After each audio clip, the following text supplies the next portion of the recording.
मातरम वंदे मातरम वंदे मातरम वंदे मातरम विजय पटेल जिंदाबाद जिंदाबाद जिंदाबाद विजय पटेल जिंदाबाद जिंदाबाद जिंदाबाद विजय पटेल जिंदाबाद जिंदाबाद जिंदाबाद भारत माता की जय भारत माता की जय भारत माता की जय जय।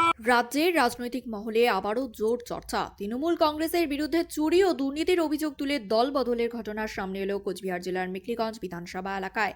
আজ মেখলিগঞ্জ মণ্ডল 1-এর জামালদহ অঞ্চলের 47 নম্বর বুথ থেকে 15টি পরিবার এবং 48 নম্বর বুথ থেকে আরও 3টি পরিবার তৃণমূল কংগ্রেস ও বামফ্রন্ট ছেড়ে ভারতীয় জনতা পার্টিতে যোগদান করেন। দলীয় সূত্রে দাবি, স্থানীয় স্তরে দুর্নীতি এবং বিভিন্ন অনিয়মের প্রতিবাদে এই সিদ্ধান্ত নিয়েছেন তারা। নবাগত কর্মী ও সমর্থকদের হাতে দলীয় পতাকা তুলে দিয়ে আনুষ্ঠানিকভাবে দলের স্বাগত জানান জলপাইগুড়ির সাংগঠনিক জেলা বিজেপির সাধারণ সম্পাদক দধিরাম রায়। উপস্থিত ছিলেন মেখলিগঞ্জ বিধানসভা কনভেনার বিমল রায়, জলপাইগুড়ি জেলা কমিটির সদস্য পবন কুমার ভাতানি, বুথ সভাপতি মনোরঞ্জন বর্মন, পল্টু বর্মন সহ অন্যান্য নেতৃত্ববৃন্দ। সবাই বক্তব্য রাখতে গিয়ে বিজেপি নেতৃত্ব দাবি করেন, রাজ্য পরিবর্তনের হাওয়া বইছে এবং সাধারণ মানুষ দুর্নীতির বিরুদ্ধে সরব হচ্ছেন। তাদের কথায় সাধারণ মানুষের আস্থা অর্জন করেই দল এগিয়ে চলেছে।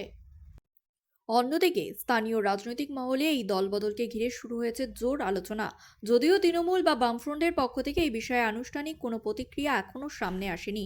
রাজনৈতিক বিশ্লেষকের মতে বুথ ভিত্তিক এই ধরনের যোগদান আগামী দিনে স্থানীয় নির্বাচনী সমীকরণে প্রভাব ফেলতে পারে, তবে বাস্তব চিত্র স্পষ্ট হবে সময়ের সঙ্গে সঙ্গে।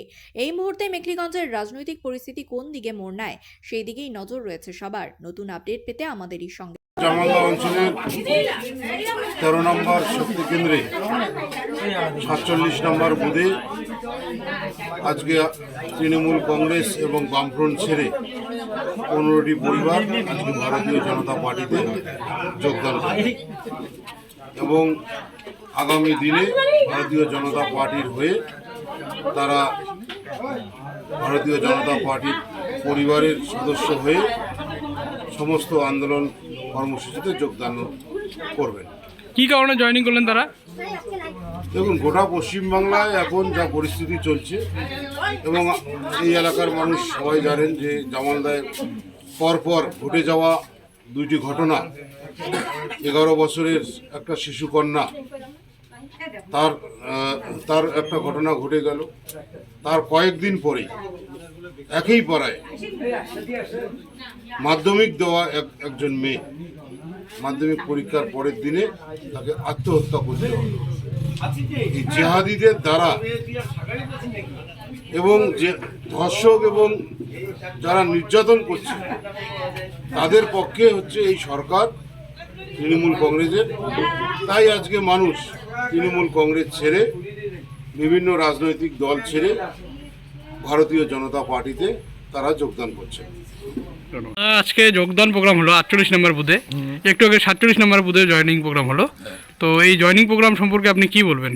আমাদের জামালদা 18টা বুথেই জয়েনিং প্রোগ্রাম চলবে। মানুষ তৃণমূলকে চাচ্ছে না। মমতা ব্যানার্জির যে ভাতা দিচ্ছে, এই বেকার যুবকরা সবাই জানে এটা ভাওতা। মমতার ভাওতা চায় না, কর্মসংস্থান চায়, কাজ চায়, চাকরি চায়। এই দাবিতেই এরা আজকে বিজেপি জয়েন করলো এবং সারা জামালদা অঞ্চলে 18টা বুথেই জয়েনিং সভা চলবে এবং মানুষ তৃণমূল থেকে মুখ ঘুরিয়ে নিয়েছে। এটা ভাওতার সরকার, চোরের সরকার। এই সরকারকে উৎখাত করার দায়িত্ব 26 আমাদের প্রত্যেকের। যুব সমাজ জেগেছে, ভাতা চায় না, ভাওতাবাজি চলবে না। মোদিজির সরকার চায় সবকা সাথ, সবকা বিশ্বাস, সবকা সাথ। কয়টি পরিবার জয়েনিং করলো আজকে? আজকে তো এক জায়গায় 47 নম্বর বুথে 15টি পরিবার, 48 নম্বর বুথে 3 জন যুবক জয়েন করলো ভাই আমাদের। আরও জয়েনিং চলবে, 2-একে দেখতে পারবেন, আরও বড় জয়েনিং হবে আমাদের। जय जय श्री राम।